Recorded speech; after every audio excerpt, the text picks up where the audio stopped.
प्रभु एक भविष्यवाणी का वचन दे रहा है। यहेजकेल की किताब उसका 16 अध्याय उसकी 60 आयत।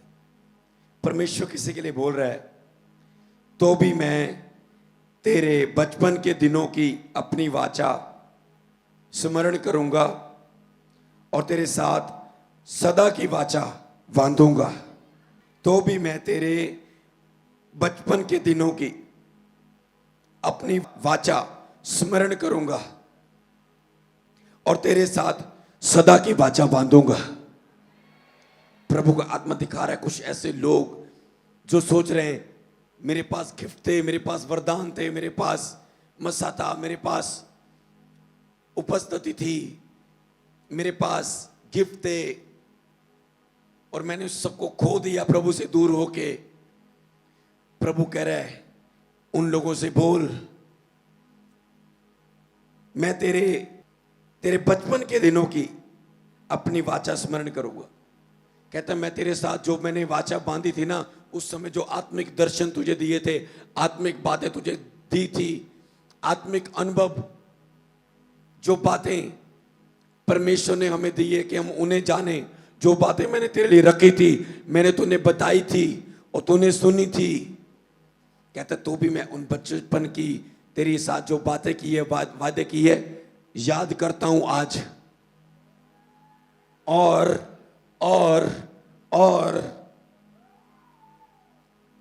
तेरे साथ सदा की वाचा बांधूंगा। आज से कोई तो है जिसे प्रभु उठा के सदा की वाचा बांधेगा कि मैं तेरे साथ इस रीति से आज से। सुनो, पवित्र आत्मा कह रहा है, मैं प्राप्त कर पा रहा हूं इस भविष्यवाणी से का मतलब मुझे क्या कहना। भविष्यवाणी मुझे आत्मा की बात सुनने में मदद कर रही। बाइबल का वचन, परमेश्वर कहता जो तूने पहले दिन मेरी आत्मा से भरकर ने बोला था कि गवाहियां तो सबकी बनती है, पर एक ग्रेट गवाही जो परमेश्वर ने हर एक व्यक्ति के लिए अलग रखी हुई है। आप हर एक के ऊपर बड़ी योजना है, अलग योजना है सबके ऊपर। बाइबल बताती, मैं नहीं कहता। वो अलग अलग है, वो ऐसी है जो किसी के पास नहीं, जो बहुत ग्रेट होगी। ये घर मिल गया, रोटी मिल गई, भाई मैरिज होगी, बच्चा हो गया, वीजा लग गया, गाड़ी ले ली, अपना घर बन गया। ये गवाहियों को छोड़ के इससे ऊपर है वो बहुत बड़ी, जो ग्रेट ग्लोरी, वो ग्रेट ग्लोरी, वो अनंत महिमा, अद्भुत महिमा जो परमेश्वर एक व्यक्ति को देता है जब वो उसके करीब जाता है और वो उसके जीवन में देता है। प्रभु कहता है मैं सदा की वाचा तुझसे बांधूंगा। मतलब अब टाइम आने वाला है, वो ग्रेट ग्लोरी आज अगर इस प्रेजेंस को आप बनाकर रखेंगे कुछ महीनों या कुछ साल, अगर मैं कुछ साल की बात कर रहा हूं, जा महीने तो पक्के हैं, कुछ साल मतलब एक या दो, कम से कम, ज्यादा वेट नहीं है। अगर इसे आप बना के रखो तो वो ऐसी चीज जो आप सोच भी नहीं सकते। मैं तो मूर्ख हूं और वो कहेगा मैंने जगत के मूर्ख को चुन लिया कि ग्रेट महिमा उसमें दूं, वो ग्रेट ग्लोरी उसके ऊपर दूं, जो आपको सबसे अलग ठहरा देगी, सबसे अलग कर देगी कि ये अलग है सबसे, इसके अंदर ये अलग है सबसे। वो सदा की वाचा आपसे बांधेगा अगर आप इस प्रेजेंस में बने रहे। क्या आप बने रहोगे? तो वो तैयार है उस पर के बाद वाचा बांधने के लिए। एक टाइम था, दाऊद रिजेक्ट था अपने भाइयों से, भेड़ बकरियों के बीच में गोफन चला रहा है, अलग टाइम में था। एक टाइम आया, प्रभु कहता है मैं दाऊद से अब वाचा बांधूंगा, अभिषेक तेल की, ये वाचा उस पर से कभी हटेगी नहीं। प्रभु मैंने कहा था 2 दिनों में कि वो आपको परखेगा, कौन इस उपस्थिति के लिए बनाकर रखता है, कौन इसके लिए मूल्य चुकाता है। शैतान आपको अच्छी अच्छी चीजें देगा, लालच देगा, काम देगा, बिजनेस देगा, लड़कियां दिखाएगा, पता नहीं क्या क्या करने की कोशिश करेगा। आपको क्या लगता है, जिस प्रेजेंस से मैं आपके पास खड़ा हूं वैसे खड़ा हूं? शैतान से एक लंबा युद्ध करके यहां खड़ा हूं, और शैतान अभी भी मुझसे पंगा ले रहा है, वो अभी भी पंगा ले रहा है। क्योंकि जब पवित्र आत्मा के काम बढ़ेंगे, शैतान डिस्टर्बेंस डालने की कोशिश करेगा। क्योंकि बाइबल हमें बताती है हम शैतान के कामों से अनजान नहीं है। तो मुझे पता है ये तो उसका काम ही है कि जब हम बढ़ेंगे इधर उधर पंगा लेना, इधर उधर हिला के फोकस को रोकना। पर हम तो ढीठ बन चुके हैं ना, कर ले जो मर्जी, हम तो नहीं रुकेंगे। आपको भी ऐसे बनना है। वो आपको इधर उधर हिलाने की कोशिश करेगा। जो बह रहा है इसके बीच में भी वो बहुत कुछ कर रहा है, पर हम ध्यान नहीं देंगे उस चीज की ओर।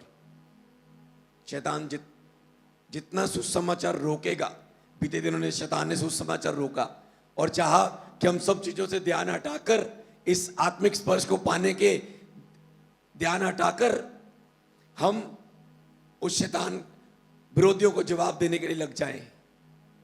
विरोधियों को जवाब मुंह से नहीं, हथियार से नहीं, प्रभु की रूहों को आत्मा से भरकर और बचा के दिया जाता है। यह जवाब है उस शैतान के लिए जो सुसमाचार को रोकता है नगरों में बढ़ने के लिए। ये ग्लोरी, ये वेडनेसडे इतनी गैदरिंग, ये आत्मा से भरते लोग, ये आत्मा से भरते हुए पास्टर, और जो सुसमाचार बड़े बड़े क्रूसेड आरंभ होने वाले हैं, ये जवाब है उस शैतान को। सुन ले शैतान, इस तरह से जीना सीखो तो ही आप बढ़ पाओगे शैतान के सामने।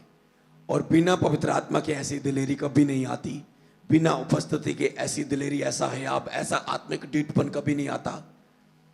इसलिए उपस्थिति में चलते जाओ और सिद्ध होते जाओ। जब आप सिद्ध हो जाओगे तब वो ग्रेट ग्लोरी वो आपको दे देगा, वो पवित्र वाचा आपके साथ बांध देगा। एक लड़का आया, ओ पास्टर जी मेरी बुलाहट, मेरी बुलाहट, मेरी बुलाहट, मेरी बुलाहट, 1 साल से आ रहा हूं, आपसे पूछ रहा हूं, जब भी कभी मौका मिलता है मिलने का, मेरी बुलाहट क्या है, मेरी बुलाहट क्या है। एक दिन मैंने वचन दिया, प्रभु की उपस्थिति में चलता जा और सिद्ध होता जा। मतलब इसी उपस्थिति में चलता जा, सिद्ध होता जा, बुलाहट प्रकट हो जाएगी। पर कितने, हमारे पास वेट नहीं है, जल्दी होना चाहिए सब कुछ। मूसा का 40 बेट, यीशु मसीह का 30 साल बेट, जोसेफ का लंबा इंतजार, दाऊद का इंतजार, मसा होने के बाद क्या पहली बार इजराइल का राजा बन गया। इजराइल के कुश गोत्र का सिर पर तेल आने के बाद दाऊद इजराइल के कुश गोत्र का राजा बना, पूरे इजराइल का नहीं। समा बीतता गया, साल बीतते गए, परखा गया, सिद्ध निकला, लड़ाइयां लड़ता गया, जीतता गया, और एक टाइम आया पूरे इजराइल पर राजा बन गया। इसी तरह प्रभु पहले आपको, जब आप नए आते हैं, कोड़ी का अभिषेक देता है जिसमें आप यीशु मसीह को पास आके पाप क्षमा प्राप्त करते हो, शुद्धता को प्राप्त करते हो। प्रभु मेरे पाप माफ कर दे, आप केवल इतना कह पाते हो और वो आपके पापों को माफ करता है और आपको बपतिस्मा लेते हो, आपका आत्मा का एक अभिषेक हो गया। फिर आप प्रभु में चलते हो, लगातार चल जाते हो और कहते हैं प्रभु बपतिस्मा तो ले लिया, अब प्रेरितों के हाथ रखने के द्वारा पवित्र आत्मा भी चाहिए। ओके, आप दिन बढ़े और इन दिनों में प्रभु आपको लेकर आया और बहुत सारे लोगों ने हाथ रखते पवित्र आत्मा पा लिया। और उसके पवित्र आत्मा किसके लिए दिया जाता है? दूसरे अभिषेक के लिए, जाजक के अभिषेक के लिए। ये दूसरा अभिषेक जो आपने पाया ना, मन फिर आपका बपतिस्मा फलों वाला, आत्मा के फल अंदर आ रहे, पाप छोड़ने को मन कर रहा है, आज से पवित्रताई में और प्रेयर में जीने को मन कर रहा है। ये अभिषेक किसके लिए होता है? प्रभु की गवाही देने के लिए, रूहों को बचाने के लिए, प्रार्थना योद्धा बन के शैतान के गढ़ों को हिलाने के लिए, दूसरों के लिए प्रार्थना करने के लिए, सुसमाचार देने के लिए, भटके हुए को प्रभु से फेर लाने के लिए, काउंसलिंग देने के लिए, लोगों से वचन शेयर करने से, इकट्ठे होकर प्रार्थना करने के लिए। ये इसलिए आता है अभिषेक दूसरा। अगर आप ये नहीं कर रहे हो, ये दूसरा अभिषेक आप कुछ समय के लिए खो दोगे। फिर प्रभु पहले जैसी उपस्थिति क्यों नहीं है मेरे साथ? क्योंकि उस उपस्थिति को यूज नहीं किया जो मैंने रात को बताया था। और उसके बाद जब आप एक ड्यूटी लेते हो, कुछ ना कुछ सेवा में दूसरा अभिषेक पाने के बाद वॉलंटियर बन जाते हो, क्वायर में आ जाते हो, इंस्ट्रूमेंट बजाना शुरू कर देते हो, फिर आप चर्च नहीं रहते हो, जाजकों की मंडली होती है। फिर मैं कहता हूं वॉलंटियर्स आपके लिए वहां ले ऐड नहीं होगा, आओ यहां पर आओ। आप पास्टर्स आपके लिए यहां नहीं होगा, आप यहां पर आओ।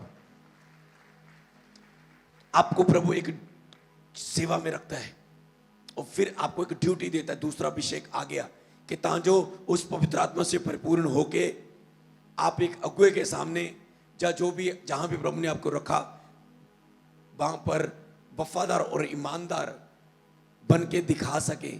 पवित्र आत्मा से भरा हुआ व्यक्ति ईमानदार हो सकता है, वफादार हो सकता है, अधीन रह के चल सकता है। और जब प्रभु आपको देखे आप वफादार ईमानदार, आप अधीनगी में चलने वाले, आप चलते रहते हैं, आपकी कमियां दूर होती रहती हैं। प्रभु चेक करता है जब अपनी ड्यूटी में कितने साल तक खड़ा रहता है। जब आप खड़े रहते हो उस बुलान में 1 साल 2 साल 3 साल 4 साल 5 साल, इससे कम भी इससे ज्यादा भी, तो क्या आता है फिर प्रभु का एक तीसरा अभिषेक आता है। तीसरा अभिषेक वो है जो मैं ये कह रहा हूं आपके लिए, वो खास जो आप कहेंगे मैं सबसे अलग हूं, मेरे अंदर कुछ खास है जिसे लोग पाना चाहेंगे, आपसे मिलना चाहेंगे, आपसे कुछ लेना चाहेंगे, जिससे एक शब्द से दुष्ट आत्मा को करंट लगेगा। हाथ रखते लोग पवित्र आत्मा से पाएंगे, हाथ रखते लोग चंगे हो जाएंगे, बड़े बड़े लोग घुटने टेक देंगे यीशु के सामने, बड़े बड़े अधिकारी कहेंगे यीशु ही प्रभु है। राजसी अभिषेक, उस तीसरे अभिषेक की ओर बढ़ो। जी बहुत कुछ नहीं है जो आपने पा लिया, कहते जाओ और चाहिए। और आगे मैं आपको बताता हूं, खड़े रहना बहुत जरूरी है। फिर से बोलता हूं, मेरा यकीन नहीं है तो थोड़ा सा वचन में इसे हम जान लेते हैं। इफिसियों की किताब पढ़ेंगे, इफिसियों उसका 6 अध्याय, उसकी 10 आयत, 11 आयत और 13 आयत। इफिसियां 6 की 13। अगर आप निकाल चुके हैं अब मत निकालो, अब मेरी आंखों में देखो। जब मैं पढ़ रहा हूं बाइबल में देखो, जब मैं पढ़ चुका हूं मेरी आंखों में आंखें डाल के वचन सुनो। इसलिए प्रभु में और उसकी शक्ति के प्रभाव में बलवंत बनो। क्या कहता है? अब जाने के बाद क्या करना है? यहां से प्रभु में और उसकी शक्ति के प्रभाव में बलवंत बनना है। एक तो प्रभु में अपने बलवंत बनना है, आत्मिक ढीठ, प्रभु में स्ट्रांग, मजबूत चट्टान के आंधी तूफान तो आएंगे, चट्टान से टकराएंगे, पर अगर चट्टान पर घर बना है उसको गिरा ना पाएंगे, इधर उधर चले जाएंगे। परिस्थितियां आएंगी तो सही, टकराएंगी तो सही, पर चट्टान है ना, गिरा ना पाएंगे उस घर को। हालेलुया। दूसरी बात, प्रभु में और उसकी शक्ति के प्रभाव में ये जो शक्ति बह रही है, कहता है इसमें और बलवंत बनो, इसमें और बलवंत बनो। प्रभु में और उसकी शक्ति के प्रभाव में बलवंत बनो। जाके क्या करना है? बलवंत बनना है। 11 आयत में क्या लिखा है? इसलिए सारे हथियार बांध लो कि तुम शैतान की जुक्तियों के सामने खड़े रह सको। सारे हथियार बांधने हैं कि आप शैतान की जुक्तियों के सामने खड़े रह सको। सारे हथियार। शैतान अलग अलग तरीके से आएगा। अगर उस तरीके का आपके पास वचन ना हुआ, मान लो शैतान आपको कह रहा है देख लड़की कितनी सुंदर है, देख उसकी ड्रेस को, देख उसके बदन को, देख देख ये फेसबुक में इस पिक्चर की ओर रुक जा, पर आपके अंदर हथियार है, वचन है, पता कौन सा? नहीं शैतान, मैं नहीं देखूंगा। फेसबुक में आप ऐसे गए, आपको पता चला ऊपर कुछ इधर उधर की शैतानी वीडियो है, अशुद्ध वीडियो, गंदी गाली है, इसमें गंदे मजाक है, जब संसारिक है, ये मन कर रहा है देख ले, ये फिल्म देख ले, ये हॉलीवुड फिल्म देख ले, डिशो डिशो ही है, कोई बात नहीं, कोई बुरा तो नहीं है, पर जो डिशो डिशो देखना है वो शैतान से डिशो डिशो कर ले प्रेयर में जाके, वो अच्छा नहीं है। क्यों अपना टाइम खराब करना? तो आपको पता है शैतान कहेगा देख ले, देख ले ये, आप कहेंगे मैंने सारे हथियार बांधे। शैतान तेरी आंख निर्मल, वचन में लिखा है तेरा सारा शरीर उजाला रहेगा। अगर मेरी आंख शुद्ध हो गई, सारा शरीर में आत्मिक हजूरी गिर जाएगी, मैं नहीं देखूंगा। आपको ऐसे बोलना है। सोचो जिस हिस्से में, ऐसे बहुत सारे वचन हैं, जिस हिस्से में आपको पता ना हुआ शैतान इधर से भी आ सकता है, वो आपको गिरा देगा। वचन बताता है सारे हथियार बांध लो कि शैतान की जुक्तियों का सामना कर सको। इसलिए सारे हथियार बांधने के लिए आपको रोज ज्यादा बाइबल पढ़नी है, प्रेयर से ज्यादा बाइबल पढ़नी है। ये ना हो यहां से जाने के 5-5 घंटे प्रेयर करो, खाना ना खाओ पियो ना। एक पास्टर ने बीते दिनों में ज्यादा प्रेयर कर ली, कितने दिनों में प्रेयर में बैठा रहा और उसे एक रोग हो गया, क्योंकि लंबा टाइम प्रेयर में बैठ गया, लॉन्ग टाइम। इसलिए मैं आपको ये चीजें सिखा रहा हूं, क्योंकि जो आपने पाया है ना, आत्मा से भी चलना है, बुद्धि से भी चलना है। मान लो आत्मा से आप भर गए, कुछ लोग रात को आत्मा से भरे, इतना आनंद से वो भरे, एक दास के ऊपर इतनी प्रेजेंस आई, उसने कहा प्रभु बस कर, ग्रेस बहुत है, नहीं तो मैं फट जाऊंगा। उसे प्रेयर करनी पड़ी प्रेजेंस को रोकने के लिए, उपस्थिति को रोकने के लिए। और क्या हुआ, ऐसी प्रेजेंस थी कल चर्च में रात। आपको पता है कुछ बच्चे, 3-4 बच्चे सोए नहीं, हंसते रहे, कुछ बहनें थे कुछ भाई थे। हाँ प्रेजेंस गहरी थी। पर फिर मैंने टीम से पूछा, उनका हालचाल लेकर आओ, कौन 10 मिनट सोया, कौन पूरा नहीं सोया, और मेरे ऑफिस में भेजो। मैंने बुलाया और फिर उन्हें मैंने ये चीज समझाई कि अब वचन का टाइम आने वाला है। अब भी तुम हंसोगे तो क्या पवित्र आत्मा ये नहीं चाहता कि वो यीशु का वचन सुने? आत्मा की खुराक क्या है? वचन। क्या पवित्र आत्मा भूखा रहना चाहेगा? पवित्र आत्मा गड़बड़ी का आत्मा नहीं है। वचन के टाइम आपको नॉर्मल होना ही होगा, आपको होना ही होगा। वो कंट्रोल नहीं कर पा रहे थे। और क्या हुआ, मेरी टीम को मैंने बोला पकड़ के लाओ उन्हें। जो सीरियस बंदे थे उन्होंने पकड़ा, उसमें करंट इतना था, टीम भी भरने लगी, प्रपोज होने लगी। मेरे रूम में आई, पासा जी हा, उसे पकड़ रहे हैं, हमें भी हंसी आ रही है। इतना बह रहा है काम प्रभु का। मैंने कहा पहले तुम साइड पे हो, उसे तुम इधर जाए तो मेरा काम कौन करे, संभालेगा पीछे। तो उनको मैंने बताया कि भविष्यवक्ता का आत्मा उसके वश में है। मैंने कहा प्रभु सब कुछ हुआ, मुझे भी छू देना इस प्रेजेंस में। तो प्रभु ने मुझे छुआ और मैंने स्पर्श को पाया और मैं उठ नहीं पा रहा था। मैंने कहा प्रभु विनती करता हूं मुझे उठने का अनुग्रह दे, क्योंकि तेरा वचन देना है। तो मैं उठ पाया, लेकिन कोई खड़ा ना रह सका उस महिमा के बादल के सामने। बाइबल में भी लिखा है, अगर कोई इस पवित्र आत्मा के कामों के खिलाफ बोलेगा अपने वचन की नॉलेज से, तो पवित्र आत्मा के खिलाफ बोला गया का पाप बात कभी माफ नहीं की जाएगी।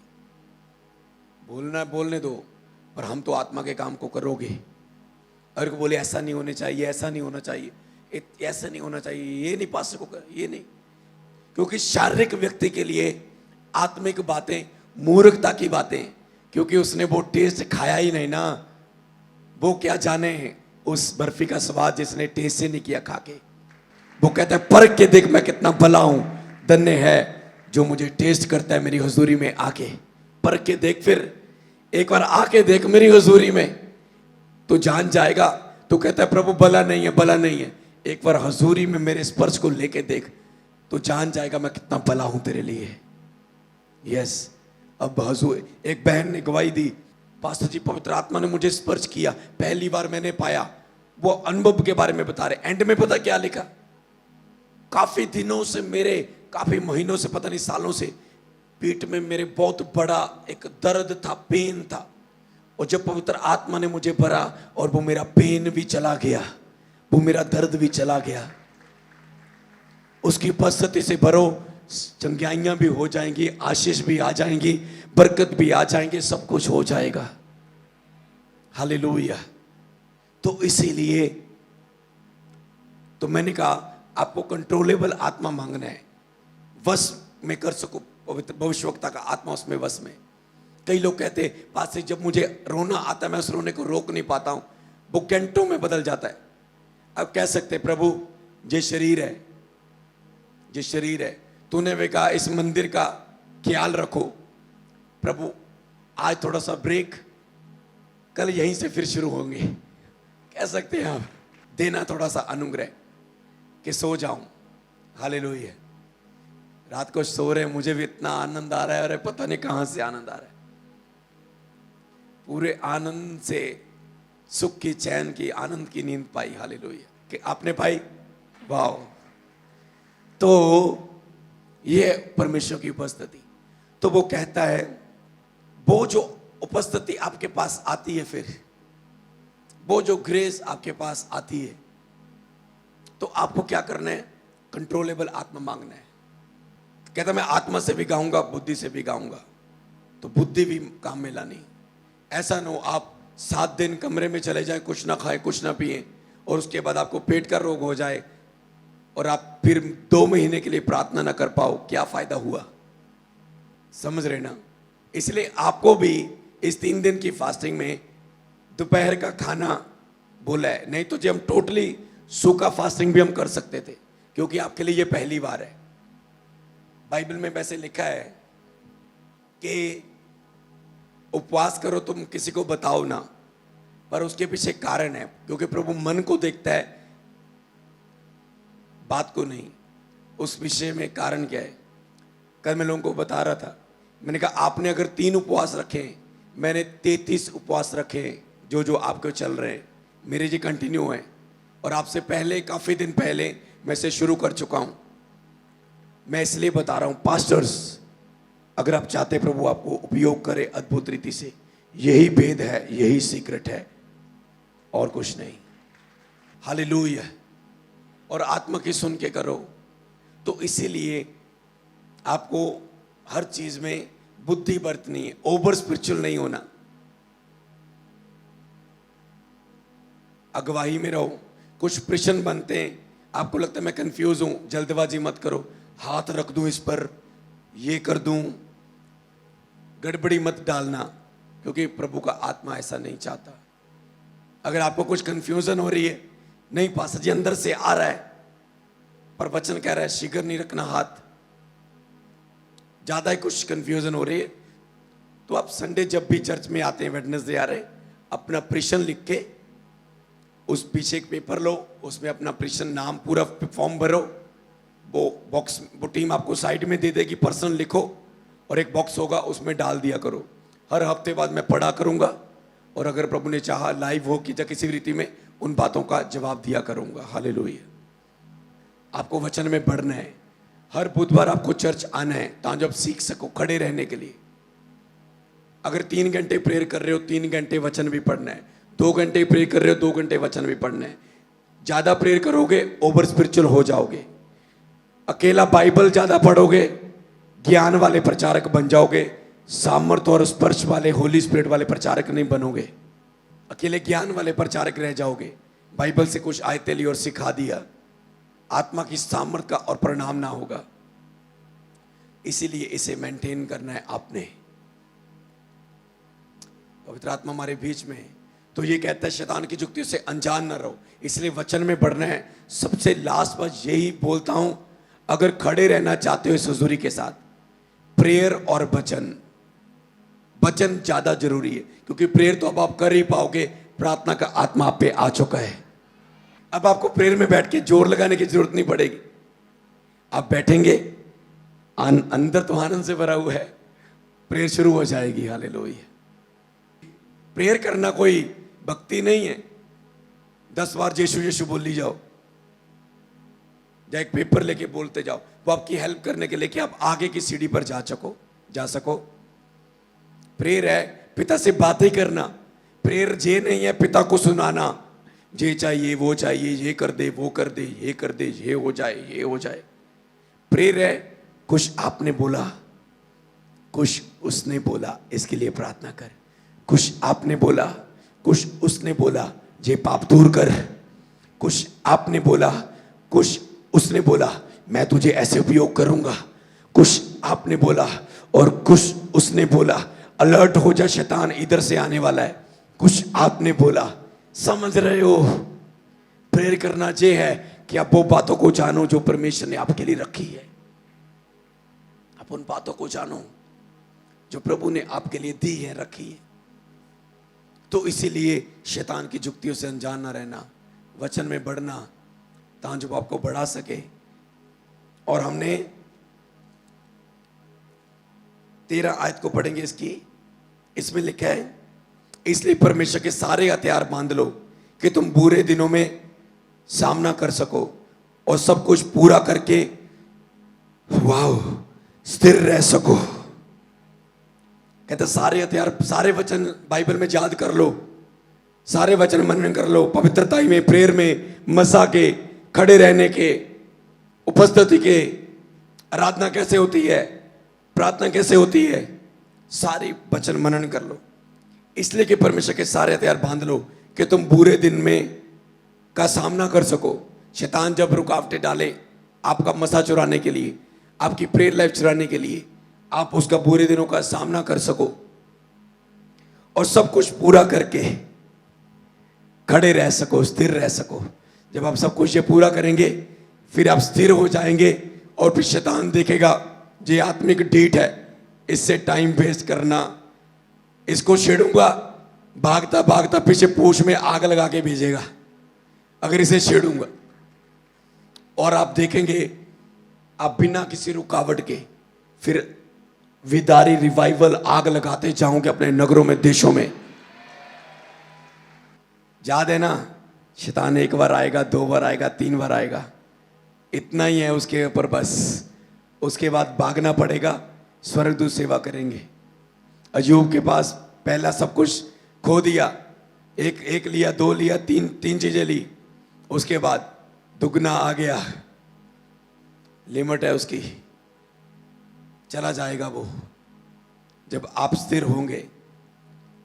एक दिन मैंने लोगों को सिखाया, अगर शैतान तुझे दबाव डाले ना, शैतान ने दबाव डालता, आप कहते मम्मी मम्मी मम्मी, शैतान ने दबाव डाल लिया, यीशु भी नहीं निकलिया मुंह चो, मुंह बंद। जी मैं फिर पिया, मैनू फिर आ जाऊगा, मम्मी मैं तेरे को पैना, पापा तेरे को पैना, कल नहीं सोना, आज लाइट जगा के रखो, मेरे च आना होना। आप डर गए, वो और डराएगा आपको। पर अगर आप कहेंगे ओ शैतान तू रात को मेरे पंगा लेना, आप उठे दबाव के बाद। मेरे साथ ऐसा हुआ था, क्योंकि मुझे पता है वो 2 दबाव पड़ता है। जब मैं मसीह में अभी नया नया था, जब मसीह से पहले तो बहुत होता था, नया नया था तो भी 1-2 बार हुआ। और ऐसा जब मैं उस दबाव से उठा, मैंने देखा, रियल देखा मैंने कि मेरे कमरे से ऐसे सांप निकल के गया। सच में बता रहा हूं, प्रभु मौजूद है। मैं सांप ढूंढने लगा कि सांप आ गया घर में, मेरे रूम में, क्योंकि वो तो सपने में था, पर मुझे ऐसे लगा कि मुझे दबाव के बाद वो ऐसे जा रहा है।